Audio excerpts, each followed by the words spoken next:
Meus queridos, vamos dar início então a esta pregação da nossa quaresma de São Miguel. Nós estamos no capítulo 22 e veja o quanto você já cresceu, não é, em conhecimento, o quanto você já aprendeu ao longo de todos esses dias. E hoje nós trazemos um tema muito importante. Eu quero trabalhar aqui com você a virtude da temperança. Deixa eu iniciar aqui, não é, para tentar esclarecer. Sabe, você já ouviu aquela frase certamente que diz assim: beba com moderação. Não é verdade?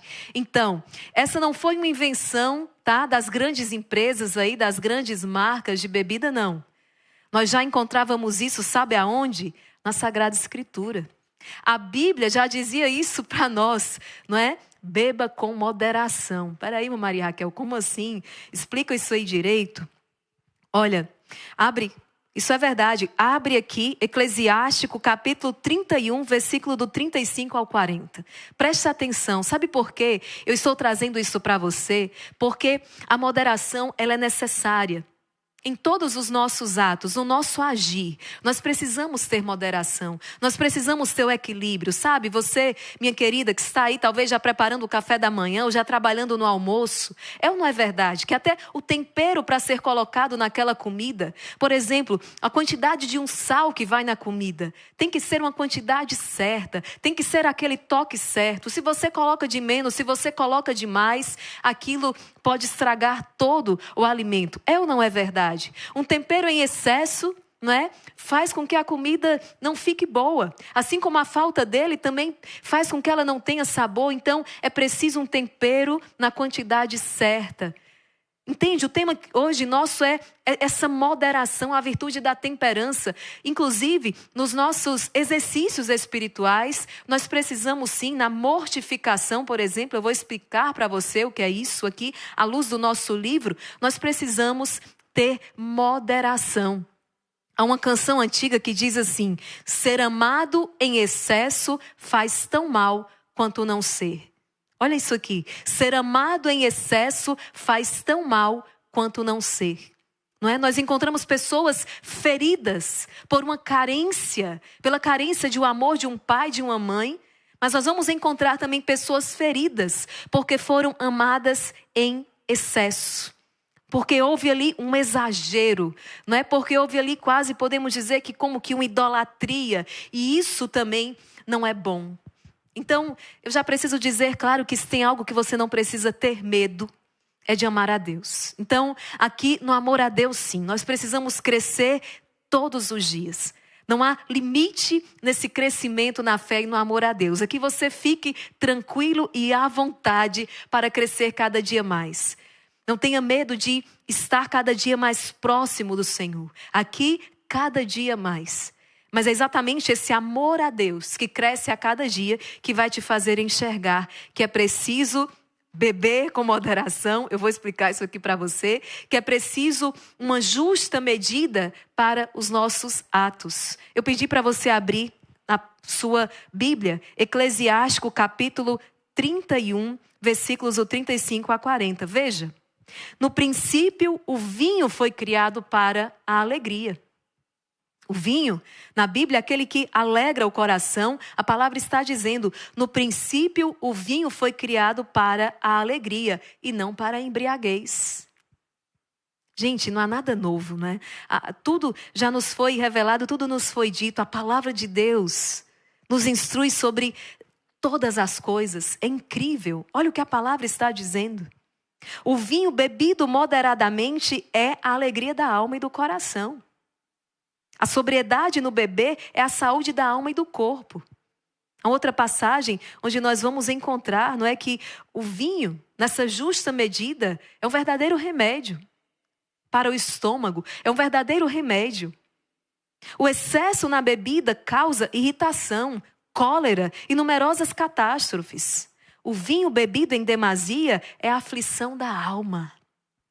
A embriaguez inspira a ousadia e faz pecar o insensato. Abafa as forças e causa feridas. Olha o que a palavra de Deus está dizendo hoje aqui para mim e para você. A embriaguez Inspira a ousadia e faz pecar o insensato, abafa as forças e causa feridas. Eu estou trazendo aqui o exemplo do vinho, mas isso aqui se aplica às outras diversas coisas aí que compõem o nosso dia, os nossos atos. Nós precisamos ter cuidado com os excessos, entender que precisamos dessa virtude, precisamos dessa moderação, deste autodomínio, daquilo que o catecismo vai chamar de virtude da temperança. Virtude da temperança. Vou dar um outro exemplo. Você está me acompanhando aqui através do seu aparelho celular. Você está usando uma rede social para receber essa palavra. Uma palavra que fortalece, porque é palavra de Deus. Uma palavra que cura, uma palavra que liberta. Você está usando aqui a sua rede social para que esse momento chegue até você. Mas veja quantas pessoas estão doentes, inclusive, por causa do excesso do uso das redes sociais. Por causa do excesso do uso de telas. Quantas pessoas estão doentes e a culpa não vai ser do aparelho. Ele está lá no canto dele parado. Mas você, por faltar a virtude da temperança, por faltar essa moderação, está usando em excesso. É claro que a estrutura, não é? Quantos aplicativos hoje, isso aí foi muito estudado. E ele é montado com estrutura tal para viciar você. Para que o seu cérebro fique viciado. Está fazendo você adoecer. Nós precisamos lutar com isso e lutar contra isso. Dominar, sim, ter esse autodomínio para que as coisas não acabem nos dominando. Então veja o quão necessário é a virtude da temperança. Falar numa justa medida. Falar quando se tem que falar, calar na hora certa. Tudo aquilo que é excesso, ou tudo aquilo que é falta, é ausência, então traz um desequilíbrio. Né? Existe até o título, Nossa Senhora do Equilíbrio. Porque nós estamos precisando muito de um equilíbrio. Equilíbrio nos nossos relacionamentos, equilíbrio nas nossas palavras, equilíbrio nas nossas emoções que estão desequilibradas, desordenadas. Equilíbrio.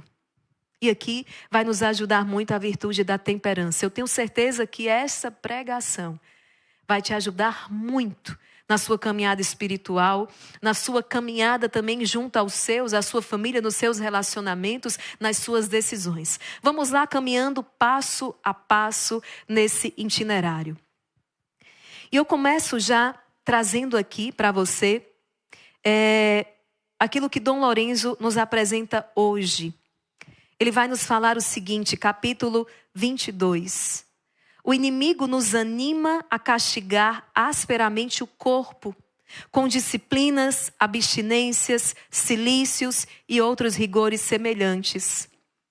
Veja, aqui ele está começando a falar, da prática da mortificação. É uma prática necessária para aqueles que decidem ter uma vida espiritual. Nós precisamos mortificar, falamos disso muitas vezes. Mortificar os sentidos, mortificar o paladar, mortificar a vista.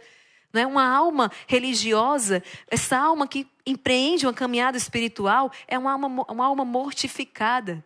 Ela declara morte aos seus vícios, às suas paixões desordenadas, para empreender um caminho virtuoso, um caminho de virtude. Mas Dom Lorenzo está dizendo, cuidado, porque até aqui o inimigo pode te enganar. Até aqui o inimigo pode te enganar. Como? Te levando a práticas de mortificação exageradas.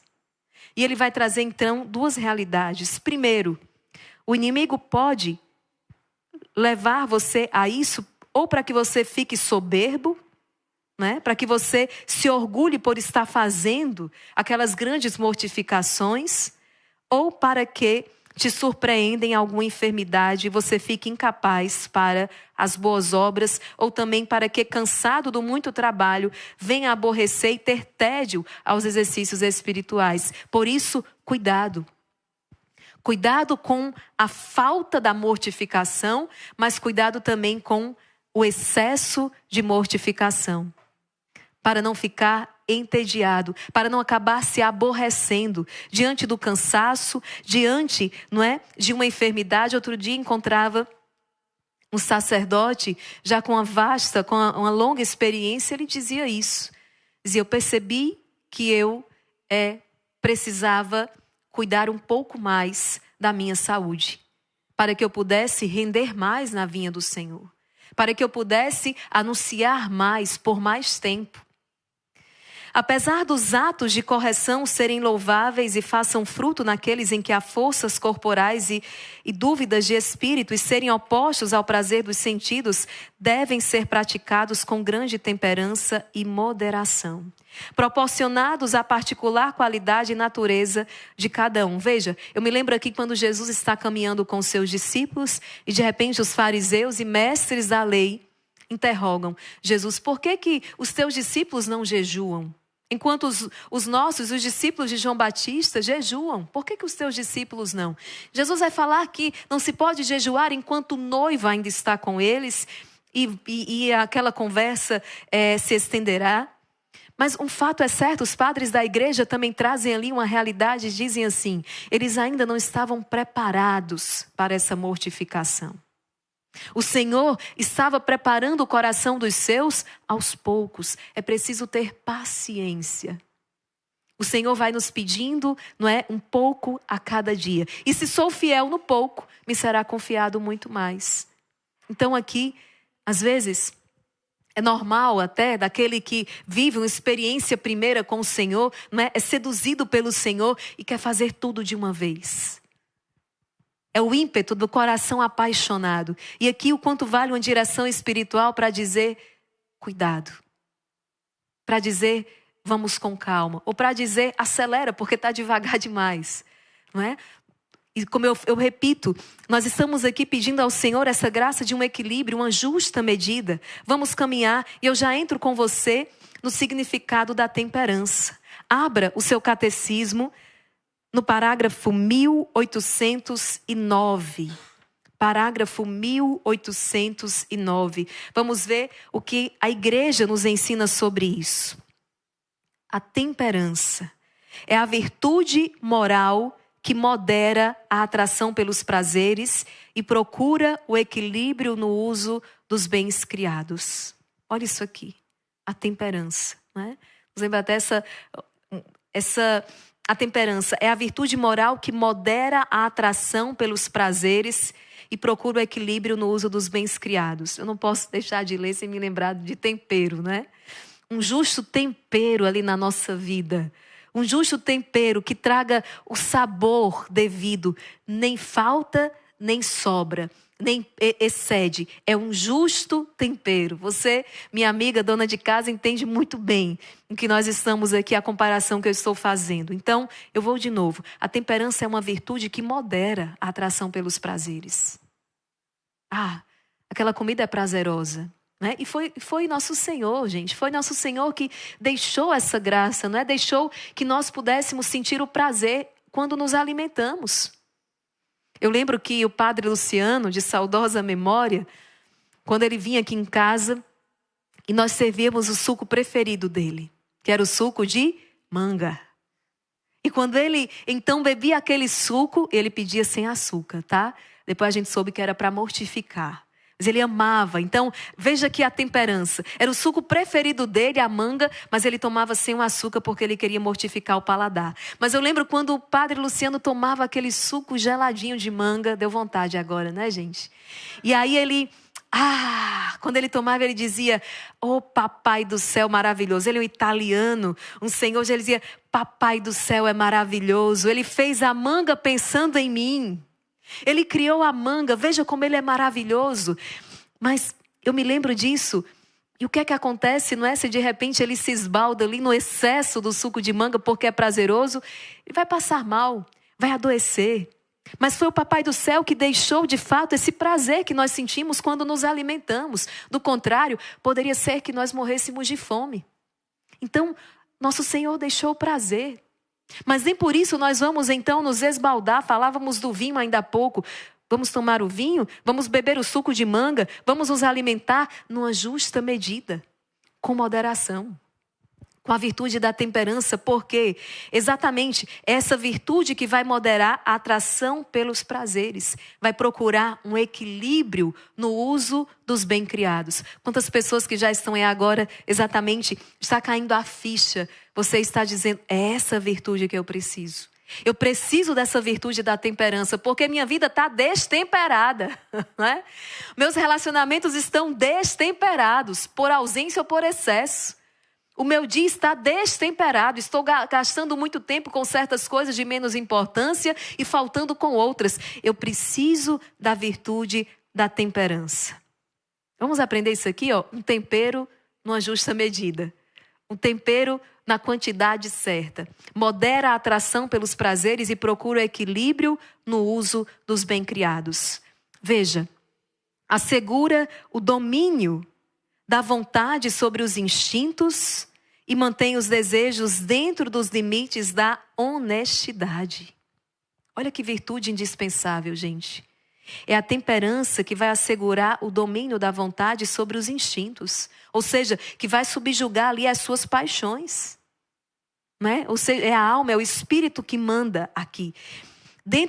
Sobre os instintos e mantém os desejos dentro dos limites da honestidade, daquilo que é reto. Daquilo que é reto. Me lembra agora, não é? Essa guarda da castidade, por exemplo, aquilo que não te é lícito possuir, também não te é lícito olhar. Mantendo os desejos dentro dos limites da honestidade. Você é homem casado, mulher casada, não é? O teu desejo se volta para o teu esposo, para a tua esposa. Manter os desejos dentro dos limites da honestidade. A pessoa temperante orienta seus apetites para o bem. Tudo aquilo, então, essas paixões, esse apetite converge para o bem. Para o bem. Guarda uma santa discrição e não se deixa levar a seguir as paixões do coração. A temperança é muitas vezes louvada no Antigo Testamento. Eclesiástico 18:30, não vás atrás de tuas paixões e dos teus prazeres, abstente. No Novo Testamento é chamada de moderação ou sobriedade. Está lá na carta a São Tito, devemos viver neste mundo com ponderação, com justiça, com piedade, ou seja, moderação, sobriedade. Está aqui. Então, veja, o Catecismo da Igreja nos adverte. É preciso que peçamos, é preciso nos esforçarmos por adquirir essa virtude da temperança. No termo grego, significa literalmente o poder sobre si mesmo. A temperança é este poder sobre si. Portanto, essa virtude é uma capacidade de autodomínio. A arte de não se deixar arrebatar por paixões rebeldes, de pôr ordem naquilo a que podemos chamar a desordem do coração humano. E veja, eu preciso voltar um pouco aqui com você. Por que tantos hoje procuram felicidade e tão poucos a encontram? Exatamente por causa dessa desordem do coração. Nós acabamos buscando a felicidade onde ela não se pode encontrar. Ou pelo menos da maneira que ela não se pode encontrar.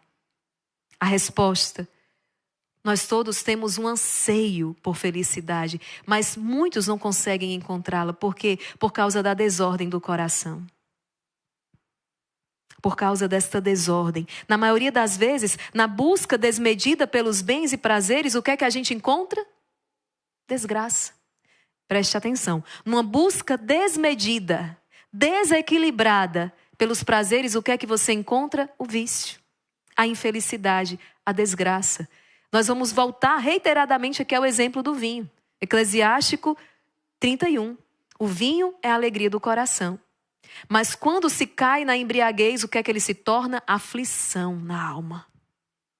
Veja o quanto a virtude da temperança lhe é necessária e fundamental. Aqui entra então esta necessidade, porque a verdadeira paz, ela vem desse autodomínio, desse autocontrole. Eu tenho me lembrado diversas vezes do padre Roberto, bem-vindo, sacerdote exorcista, dizendo: só pode combater espiritualmente aquele que se encontra em paz. Olha isso aqui.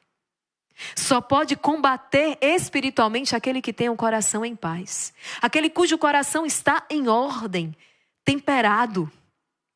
equilibrado. Então, por que nós encontramos hoje tantas pessoas sofrendo, como por exemplo, com ansiedade, com frustração? Claro, aqui nós podemos levantar outros fatores, inclusive de ordem biológica, mas muitas vezes encontramos esta razão aqui, porque falta moderação nos nossos desejos e expectativas. Por vezes a ansiedade, ela pode ser resultado exatamente dessa falta de moderação nos nossos desejos e expectativas. A ansiedade é a frustração. Sofre-se com a ansiedade porque há um medo desregulado pelo que pode vir a acontecer. Frustra-se porque não há um autocontrole naquelas expectativas criadas. Olha isso aqui. O Senhor hoje te trouxe aqui porque deseja caminhar contigo e te trazer esta graça, essa virtude da temperança. Aquilo que vai te trazer este equilíbrio interior. Consequentemente, essa paz interior.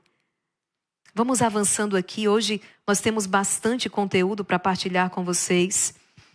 Então, é a virtude da medida certa. Você vai escrever aí no seu diário. É a virtude da medida certa, a temperança. Como o próprio nome sugere, ela tempera em todas as situações, comporta-se com sabedoria, porque as pessoas que agem sempre movidas pelo ímpeto, pelo impulso, pela exuberância, acabam por ser inconfiáveis. Não agir de maneira desordenada, não agir de maneira impetuosa, não, mas colocar em prática a virtude da temperança, o equilíbrio. As pessoas sem temperança, elas são inconfiáveis. No mundo onde tanta gente se gaba de dizer o que pensa, a pessoa temperante, ela prefere ao contrário pensar no que diz. Veja que interessante isso aqui. No mundo onde todo mundo quer dizer o que pensa, a pessoa temperante, ela pensa no que vai dizer. Não, anota isso aqui é digno de nota. No mundo onde todo mundo hoje reivindica o seu direito de dizer tudo o que pensa, eu quero dizer tudo o que eu penso mesmo, a pessoa temperante não é assim. Ela, pelo contrário, ela vai pensar no que ela vai dizer, para poder falar com sabedoria. Olha isso aqui. São João Paulo II, falando sobre a virtude da temperança, meus queridos, veja o que ele vai dizer. Eu julgo que esta virtude exige de cada um de nós uma especial humildade quanto aos dons que Deus colocou na nossa natureza humana. Eu diria a humildade do corpo e a humildade do coração. A humildade é a condição necessária para a harmonia interior do homem, para a beleza interior do homem. Cada um reflita bem neste ponto, em especial os jovens, na idade em que tanto se tem a peito ser belo ou bela para agradar aos outros. Recordemo-nos que o homem deve ser belo, sobretudo interiormente. Sem esta beleza, todos os esforços que tenho em vista só o corpo não farão, nem dele, nem dela, uma pessoa verdadeiramente bela. Veja isso aqui. Veja isso aqui. As nossas buscas, elas precisam ser iluminadas por essa virtude. Hoje existe essa busca exacerbada, não só pelo prazer, mas também por essa beleza, não é? Por este corpo escultural, por este rosto. As pessoas vão ficando, na verdade, deformadas. Se você me perguntar, não é, irmã Maria Raquel, um exemplo de beleza, de mulher bela, eu me lembro imediatamente de Santa Madre Teresa de Calcutá. Que rosto belo, Madre Teresa de Calcutá. Que rosto belíssimo. Por quê? Porque é a expressão de um coração cheio de Deus. Olha o olhar desta mulher. Aquele olhar que, sabe, um olhar cristalino que brilha. Você percebe o coração da pessoa no seu olhar, porque é a janela da alma. Quantas pessoas que até estão aí, né, com a boca, tem uma cirurgia, um negócio aí hoje que a boca dá a inflada, aí tá na moda, né? E aí é tanta coisa, e mexe de um lado, e mexe do outro, e faz. Tudo bem, cada um, né? A gente é cada qual com cada qual aí. Mas é preciso priorizar isso aqui, ó. Quando olhar para uma pessoa, olha nos olhos dela. Olha nos olhos dela. Quantas pessoas que até estão aí com o rosto da moda. Não vou dizer que é bonito, mas estão com o rosto da moda. Estão com o cabelo da moda. Não é? Estão com os cílios da moda. Mas o olhar está opaco. O olhar não traz brilho. É o que São João Paulo II está dizendo. A temperança, o equilíbrio, a ordem. É preciso uma profunda humildade do corpo e do coração.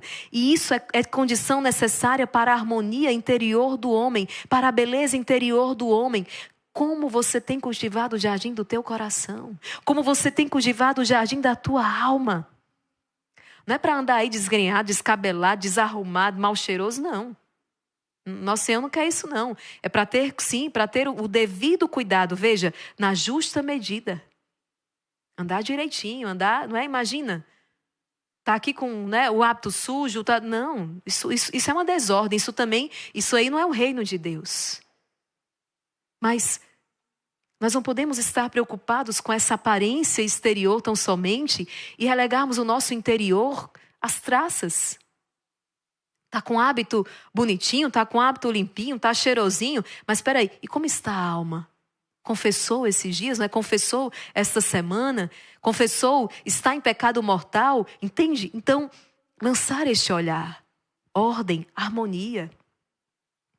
Moderar não é anular. O cristianismo não é inimigo do corpo, nem do prazer. Nós reconhecemos que foi Deus que deixou o prazer ali, nós já falávamos sobre isso, no ato de comer, de se alimentar, na relação conjugal, a união do esposo e da esposa, ali no leito nupcial, e daquele ato brota, não é, fecundo, brota uma vida, une esposa a esposa. Deus deixou prazer nestas coisas. Ele assim o quis. Então, o cristianismo não é inimigo do corpo, não é inimigo do prazer. Basta pensar que Deus assumiu um corpo humano em Jesus Cristo. Justamente porque o corpo é criado por Deus, é necessário mantê-lo equilibrado dentro do seu bem razoável, a fim de que nem abusos, nem deturpações, nem loucuras o estraguem. Essa é a função da virtude da temperança. Eu preciso cuidar da minha saúde? Preciso. Mas se eu tiver também aqui uma preocupação exagerada, exacerbada, isso também é nocivo. Entende? Então eu preciso da justa medida, eu preciso dessa virtude da temperança. A temperança não supõe limitação, mas grandeza, diz Francisco Fausto no seu livro A Conquista das Virtudes. Há muito maior privação na intemperança, porque o coração abdica de si mesmo para ir atrás do primeiro que lhe faça soar aos ouvidos o pobre ruído de um chocalho de lata. Olha o que ele está dizendo, Francisco Fausto. A temperança não é limitação. Você ser temperado, moderado no ato, como eu falei, de beber, de comer, na sua vivência, na sua relação conjugal, enfim, nos mais diversos atos do seu dia, no seu falar, no seu proceder. A temperança não supõe limite, mas grandeza. Mas grandeza. Olha o que a palavra de Deus nos fala sobre a temperança. Provérbios 25, 28. Como uma cidade desmantelada, sem muralhas, tal é o homem que não é senhor de si. O homem que não tem essa virtude da temperança, o autodomínio, é como uma cidade sem muralha, ou seja, uma cidade desprotegida. Ainda, nós podemos aqui, veja, uma outra passagem, Tito 2, 11 e 13. Manifestou-se com efeito a graça de Deus, fonte de salvação para todos os homens. Veio para nos ensinar a renunciar à impiedade e às paixões mundanas e a viver neste mundo com sobriedade. Com sobriedade. Segunda carta de São Pedro 1, 5, 7. Por esses motivos, esforçai-vos quanto possível por unir a vossa fé à virtude. A virtude à ciência, à temperança. A temperança, a paciência à piedade, a piedade ao amor fraterno, o amor fraterno à caridade, como que uma cadeia, um que vai ligando ao outro.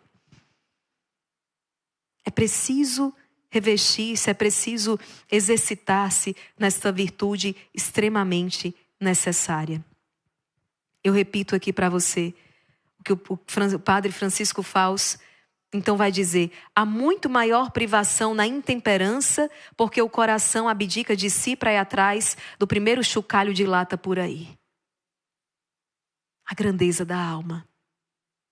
O homem temperado, né? Temperante, é um homem que possui grandeza de alma. O homem intemperado, este sim, esse homem intemperante, este sim, é o que sofre maior privação, porque o coração abdica de si mesmo para ir atrás do primeiro chocalho de lata que se faz ouvir. Ele troca os bens grandiosos pelas ninharias, pelas migalhas, pela lavagem de porco. Foi isso que aquele filho pródigo fez. Ele trocou a companhia do pai, o amor do pai, o estar na casa do pai, porque sem temperança, foi atrás dos chocalhos de lata que batiam por aí. E onde ele terminou? Numa pocilga. Comendo o quê? Lavagem de porco. Quando caiu em si. Na casa do meu pai, nem os empregados são tratados assim. Eu vou voltar para a casa do meu pai. Havia uma desordem na busca pelo prazer. Estava desregulado. Estava desordenado.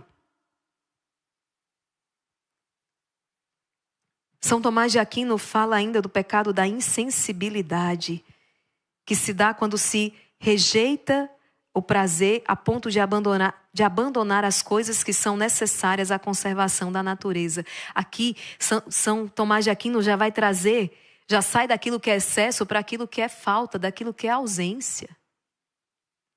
Veja, nem pecar pelo excesso, nem pecar pelo menos, pela falta. Existe uma justa medida em cada coisa, há um equilíbrio, há uma ordem. Há uma ordem. Achaste mel? Provérbios 25:16. Come o que for suficiente. Se comeres demais, tu o vomitarás. Então, eu já falava com você aqui, na Sagrada Escritura nós encontramos essa virtude ali presente ou ausente. Como eu falava, o filho pródigo. Posso trazer também aqui o jovem rico.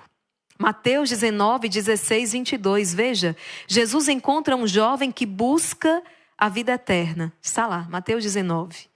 Mas que quando confrontado com a necessidade de renunciar aos seus bens materiais, demonstra falta de temperança. Ele não consegue desapegar-se de suas riquezas, preferindo os bens terrenos à virtude da moderação, preferindo os bens terrenos a bens muito superiores. Esse jovem não tem a virtude da temperança, não possui a virtude da moderação. Ele está trocando algo de um valor que não se pode medir com algo puramente terreno, com algo que a traça e a ferrugem destrói, o ladrão pode roubar. Quantas pessoas você conhece que estão fazendo isso? Não é? Por causa de uma busca desesperada pelo prazer, por este prazer efêmero, terreno. Vamos avançando aqui. Então, meus queridos, quais os frutos da prática da virtude da temperança? Praticar a virtude da temperança. Quando você encontra então essa justa medida, este equilíbrio, você vai colher muitos frutos na sua vida. Primeiro, o controle sobre o que comemos, o que assistimos e quanto ao nosso trabalho, as nossas horas de lazer.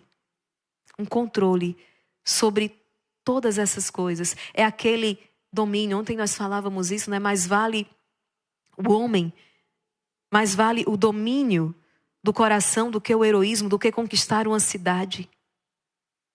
O controle sobre o que você come. Quantas pessoas vão vencer aí a gula ao desenvolver esta virtude da temperança? Torna-nos mais felizes com o que possuímos, mais motivados para conseguir o que almejamos, mais compreensivos diante de nossos fracassos. Eu vou voltar aqui, porque se existe algo que nós estamos sentindo, que certamente você sente a falta, é esse controle, sabe? Parece que o dia inteiro as coisas estão desordenadas, descontroladas.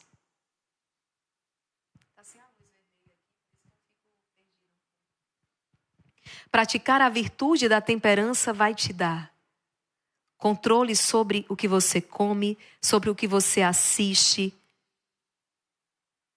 sobre as horas dispensadas ao seu trabalho, as horas de lazer, porque existe um tempo para cada coisa.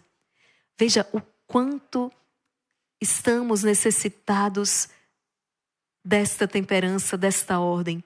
Torna-nos mais felizes com aquilo que possuímos, mais motivados para conseguir o que almejamos, mais compreensivos diante dos nossos fracassos. Faz de você melhor amigo, melhor esposo, esposa, filho, filha, companheiro, pois quando o seu coração está no céu, você não se deixa mover por interesse humano. Você é fiel àquilo que acredita e respeita os processos dos outros. A temperança faz de você melhor amigo, melhor esposo, esposa, melhor filho, filha. Percebe esta harmonia com aquilo que é, com os bens criados. E como saber se os meus atos são dotados da virtude da temperança? Como é que eu posso saber? Se os meus atos são dotados desta virtude. É preciso fazer um exame de consciência sobre a temperança. Será que você está vivendo esta virtude? Tem pessoas que, você sabe, não é? O exame de consciência, ele deve ser feito todos os dias. Um bom cristão católico, ele jamais vai deitar sem fazer o seu exame de consciência. Aqui no mosteiro, nós somos chamados a fazer o exame de consciência pelo menos 2 vezes por dia. Logo após para rezar a hora média, ali nós já nos colocamos e fazemos aquele exame de consciência. E também, antes de completas, fazer o exame de consciência. Como foi o meu dia? Quais os pensamentos que eu alimentei ao longo deste dia? Os meus atos, o meu falar. Talvez você nunca tenha parado para fazer este exame sobre a temperança.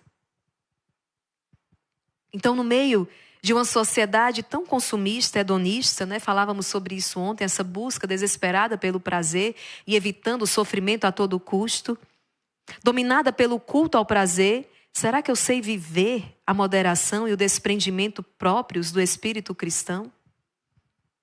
A moderação e o desprendimento? Será que eu uso na justa medida, me relaciono com as pessoas também numa justa medida? Será que o meu coração está desprendido, desapegado dos bens deste mundo? Percebe? Examina a tua consciência por um instante. Eu sei viver a moderação e o desprendimento próprios do espírito cristão? Eu pratico esforçadamente a virtude da temperança sem me deixar dominar pelo desejo desordenado de prazer, de diversão, de compensações? A maioria das coisas, gente, não é que seria proibido, não é? Fazer como, por exemplo, eu iniciei, não é? Até para que você pudesse entender melhor essa frase, não é? Que está aí nas propagandas, né? Se for beber com moderação. E trouxe a Sagrada Escritura aqui. Mas o que é que nós vemos hoje? Quantas pessoas não vão poder, não podem colocar a primeira gota, porque possui ali um vício terrível. Mas não é que o beber em si fosse por si só, desde que com moderação a palavra está dizendo mal, mas a falta de moderação, o desencadear ali de um vício. É isso que ele está colocando aqui. Será que eu me deixo dominar pelo desejo desordenado? Seja de prazer, de diversão, de compensações. Eu fico buscando compensações. Eu até tirei uma coisa aqui, mas eu começo a compensar em outra. Esforço-me por fazer habitualmente as mortificações, pequenos sacrifícios que mais falta me fazem para vencer a tendência para a falta de temperança, para o abuso na comida e na bebida, por exemplo. As mortificações, estava aqui o padre Luciano, que bonito. O suco de manga é o seu suco preferido, mas ele dizia, então não ponho açúcar, porque eu quero mortificar. Há sempre uma oportunidade de mortificar ali em alguma coisa que você vai fazer. Eu estou preso a caprichos pouco sensatos em matéria de gula. Eu sou dependente desses prazeres. Outro dia o Roberto partilhava que o que mais chamava a atenção nele no Padre Rufus, sacerdote exorcista já falecido, era que o Padre Rufus, ele não se servia. Mas ele se alimentava daquilo que lhe servia. Ao comer, se possível, ele mesmo ele não ia se servir daquilo que mais o agradava. Mas outra pessoa, né, fazia o prato e trazia, ele se alimentava daquilo que lhe servissem. A mortificação do paladar. É morrer de fome? Não. Nosso Senhor não quer ninguém morrendo de fome. Inclusive o jejum. Jejum não é para morrer de fome.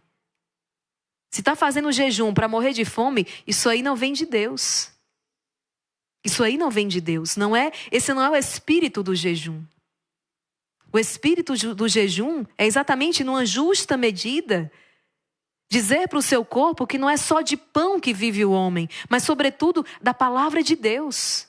Nem só de pão vive o homem, mas da palavra de Deus. O meu primeiro alimento é a palavra, é fazer a vontade do Pai. E o jejum então vem exatamente para trazer esta ordem, este equilíbrio nos meus apetites.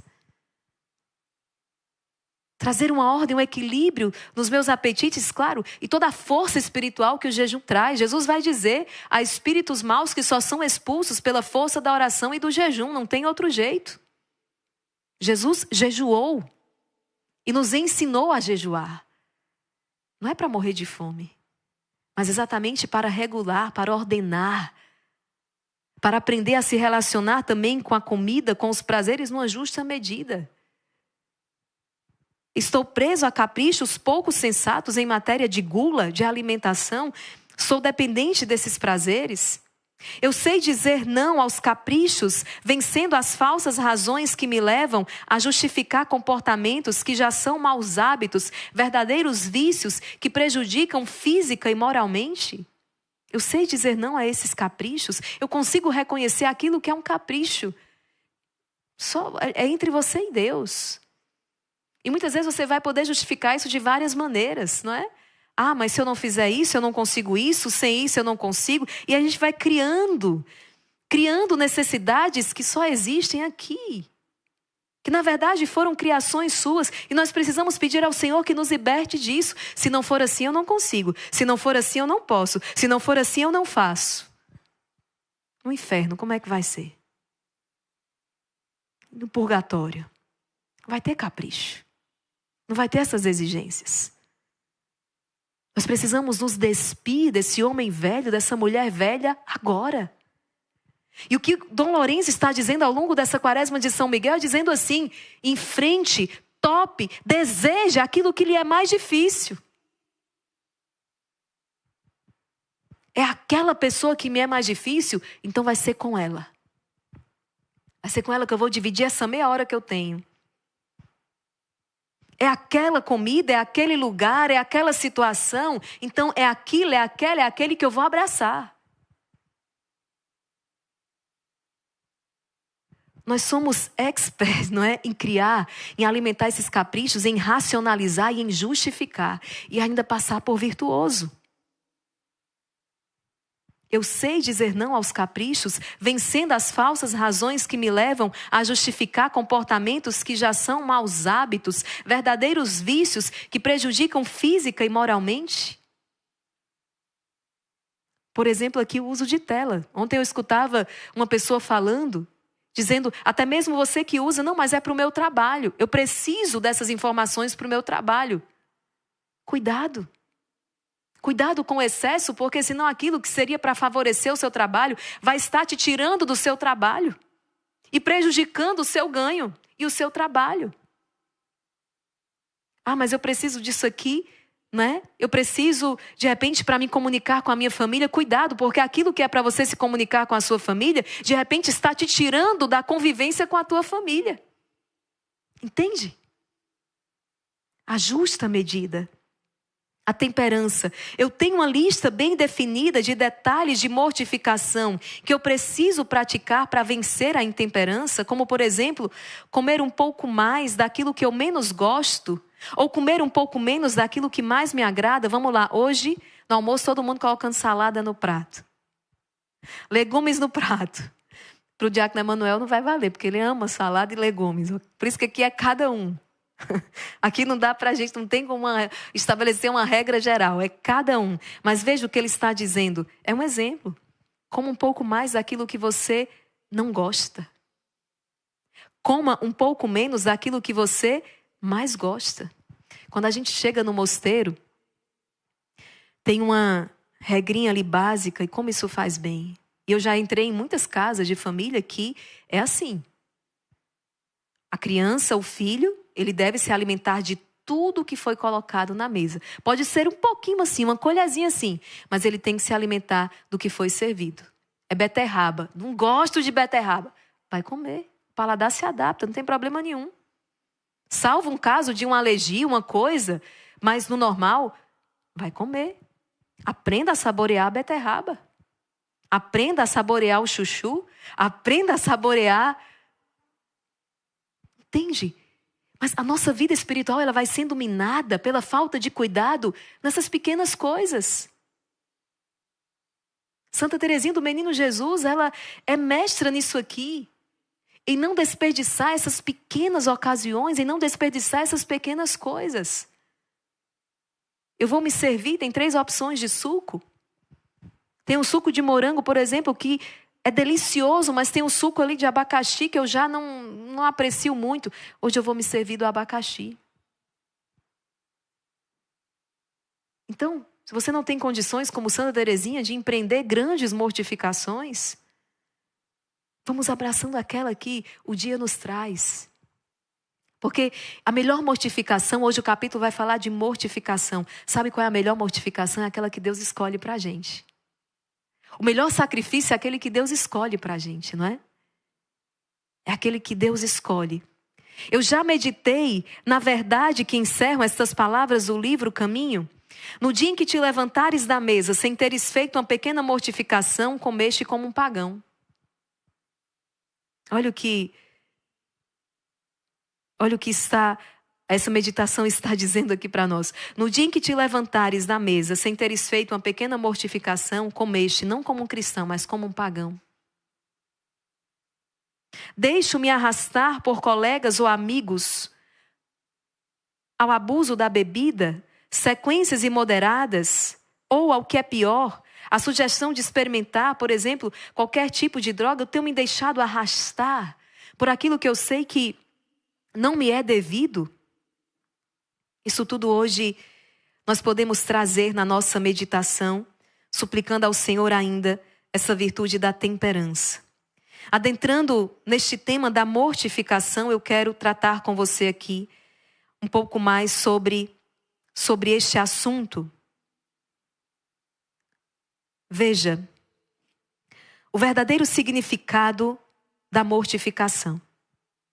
Porque tudo isso que eu falei da virtude da temperança, aplicado aí à sua vida, é Dom Lorenzo, no livro hoje, está aplicando sobre a mortificação. Mas o que é a mortificação? A mortificação ativa em suas diversas manifestações, como por exemplo o jejum, abstinências, sacrifícios feitos de forma ativa, é sim uma necessidade. Então, primeira coisa, o cristão precisa mortificar-se. Não só para repararmos os muitos pecados com que ofendemos a Deus, mas ainda para a nossa própria purificação e santificação. Filho, não tem santificação, purificação, reparação sem mortificação. São Paulo vai dizer, eu morro todos os dias. Eu morro para mim, eu morro para a minha vontade, eu morro todos os dias. Então não existe cristão santificado, purificado, sem mortificação. Não existe. Não existe crescimento espiritual, não há vida interior sem mortificação. Não existe. Precisamos nos mortificar no corpo e no espírito, a fim de pormos em ordem nossos afetos e dirigirmos nossa vida ao seu único e último fim, que é a glória de Deus. Compreendido isto aqui? Vamos avançar. Qual deve ser o motivo da mortificação? não deve ser outro senão dispor o nosso coração, matando nele o que há de egoísmo e apego às criaturas para amar o verdadeiro amor. A mortificação vai destruir em você o egoísmo.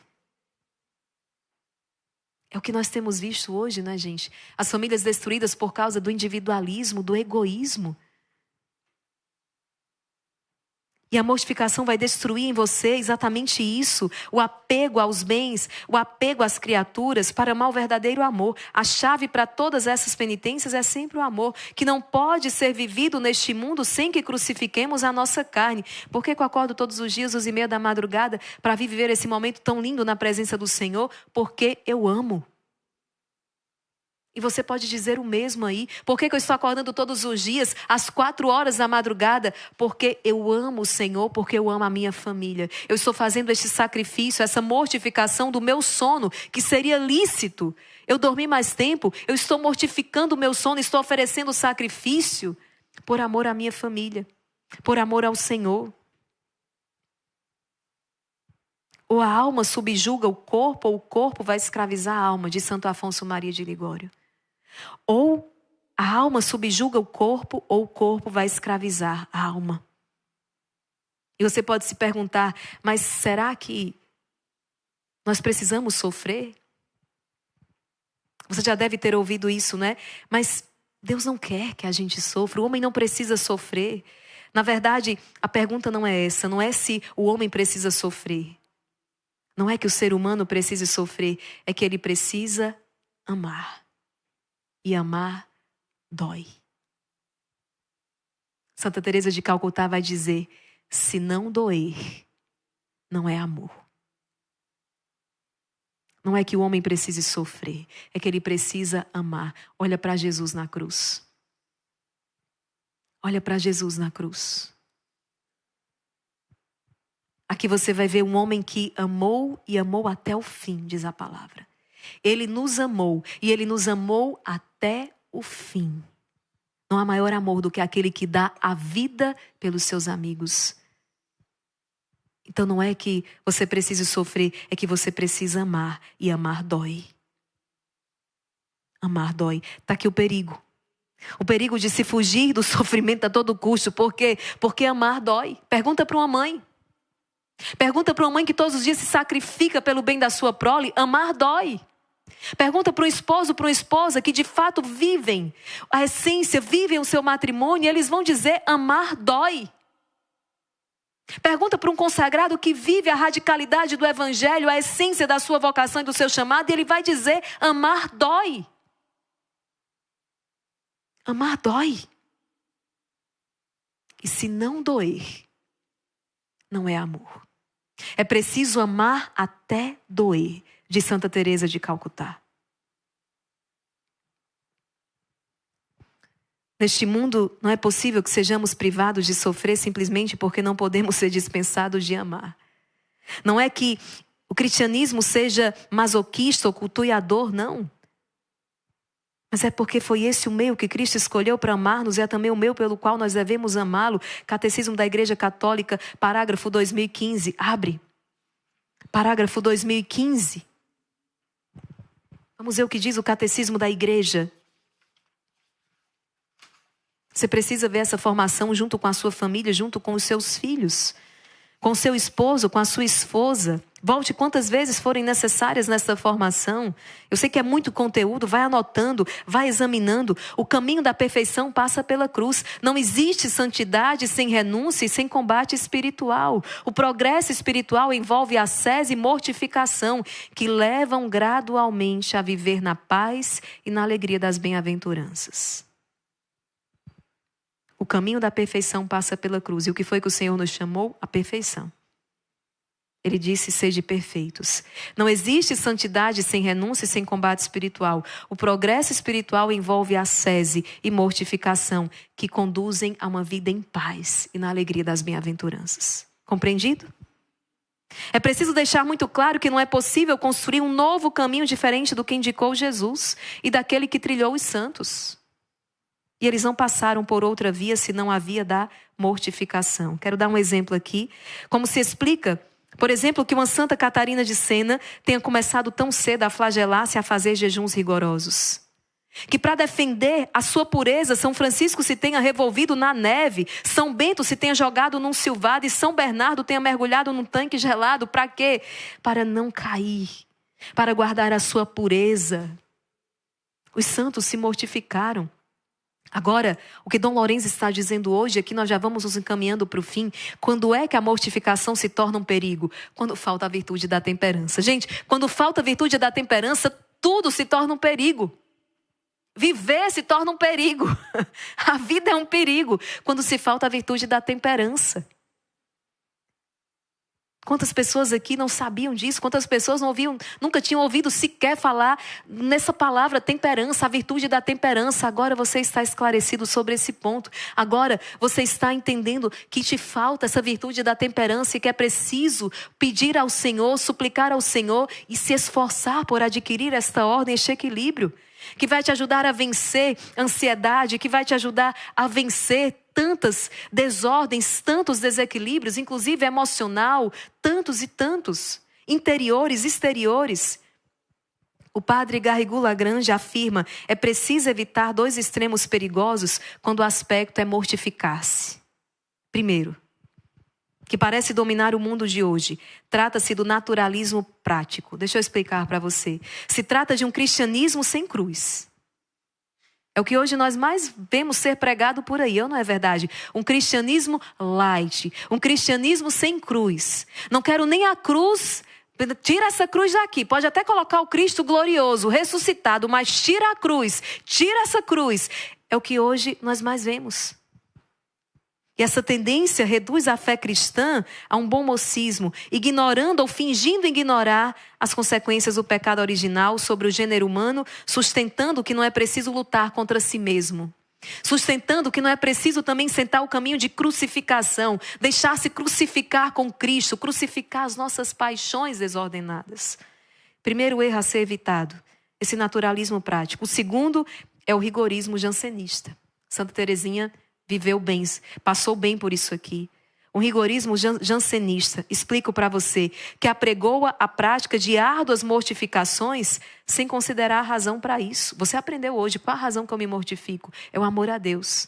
Eu quero crescer espiritualmente, eu quero crescer na intimidade com Deus, eu quero reparar os meus pecados. Então, se apregou a prática de árduas mortificações sem considerar a razão para isso, como que numa tentativa de alcançar o céu por forças puramente humanas. E com isso, perde-se de vista o espírito da mortificação cristã, que não é soberba, não é orgulho, senão o amor de Deus. Por isso que Dom Lourenço vai dizer então, cuidado. Os nossos desejos devem proceder diretamente pelo caminho da perfeição e que por isso não pode nos atrair com enganos declarados. Satanás chega a transformar-se num anjo de luz e com conselhos como de amigo, com sentenças da Sagrada Escritura e exemplos dos santos, pode te persuadir continuamente a caminhar indiscretamente ao alto cume da perfeição para depois nos fazer cair miseravelmente no maior precipício e na maior ruína. O inimigo muitas vezes se disfarça de anjo de luz e tenta nos convencer de que, ao adotar práticas rigorosas de mortificação, estamos progredindo espiritualmente, quando, na verdade, podemos estar caindo no orgulho espiritual ou em práticas exageradas que levam à ruína espiritual. Cuidado com a mortificação exagerada. E aqui entra a extrema necessidade de uma boa direção espiritual, de um bom confessor. O inimigo nos anima a castigar asperamente o corpo com disciplinas, abstinências, cilícios e outros rigores semelhantes, para que ou fiquemos orgulhosos, imaginamos que fazemos obras grandes, ou para que adoeçamos e fiquemos incapazes das boas obras. Por isso a importância da moderação e da prudência. Cuidado. Cuidado com a falsa prudência, cuidado também com o excesso de cuidado com a saúde. Veja, isto te digo porque me anima e espero que você não caia no erro de alguns, que atraídos e enganados pelos afagos da própria natureza, são excessivamente prestativos em conservar sua saúde corporal, andando tão pontuais com ela e tão escrupulosos que por qualquer futilidade se afogam com medo e temor de perdê-la. Ou aqueles que, por medo de perder saúde, deixam de lado as práticas de mortificação, usando prudência como desculpa para viver incomodamente. Espera aí. Então, afinal de contas, irmã Maria Raquel, meu querido, a resposta é que é a virtude da temperança. Nem ausência de mortificação, nem o excesso na mortificação, a temperança. É a justa medida. E eu repito, aqui entra a necessidade, de fato, de uma boa direção espiritual. Aquilo também que o Instituto tem feito. O que é que o Instituto faz aqui? Dirige você espiritualmente. Os nossos encontros são verdadeiras direções espirituais para que você possa, guiado pelo Espírito Santo, com a ajuda do seu anjo da guarda, exercitar-se. E claro, faz muito bem. Se você tem um bom confessor, se você tem alguém que ali de maneira individual, olho no olho, você consegue trazer as suas questões e se deixar então guiar. Como então devemos nos modificar? Dom Lorenzo, e aqui nós fechamos, vai dizer: aos que não podem imitar os santos nesta aspereza de vida, não lhe faltam outras ocasiões de o poder fazer segundo seus eficazes desejos, aspirando com orações fervorosas as mais gloriosas coroas que se ganham naquelas nobres batalhas que se empreendem para a glória de Deus. Como? Desprezar o mundo e todas as coisas da terra, abster-se a si mesmo, entregar-se ao silêncio e à solidão, ser manso, humilde e agradável com todos, padecer males e fazer benefício mesmo aos seus contrários e finalmente fugir e guardar-se de qualquer culpa, por mínima e leve que seja. Dom Lorenzo está dizendo: despreze o mundo e todas as coisas da terra. Abstenha-se de si mesmo. Entregue-se ao silêncio e à solidão para estar com Deus. Seja manso, humilde, agradável com todos. Suporte os males. Beneficie a todos, inclusive aqueles que te odeiam. E finalmente, fuja e se guarde de qualquer culpa, por mínima e leve que seja. Exercícios estes que agradam mais à divina majestade que aqueles com que se aflige o corpo, nos quais te aconselho que antes seja moderado e discreto, para os poderes acrescentar em alguma urgente necessidade do que se expor com estes excessos a perigo. Santa Teresinha viveu num tempo em que se falava ainda das grandes mortificações. Ela olhava para si e via uma saúde débil. E ela não se sentia então capaz de fazer essas grandes mortificações, os grandes jejuns, os cilícios. Mas é incrível como ela se torna doutora também na arte de mortificar-se, porque já sei, eu vou mortificar a minha vontade. Eu vou me contrariar o dia inteiro. Eu vou mortificar a minha vontade nas pequenas coisas de cada dia. Por quê? Por amor a Deus. Por amor ao Senhor.